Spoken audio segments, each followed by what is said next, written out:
To hide photos and other files in Motorola Moto G15, first we'll need to open our Motorola Secure app. So it's called Moto Secure to be precise, and you can open this app, after which go to your secure folder.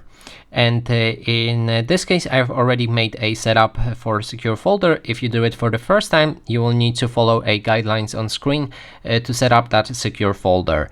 Now, when we have it, we can click on the plus button and select Add Files, which will open your Files Manager, and you can select whichever files you want to move to that secure folder, and they will be hidden there and protected by a password. So just choose to move or copy. If you move, then those files will be gone from your internal storage, and they will be just transferred here.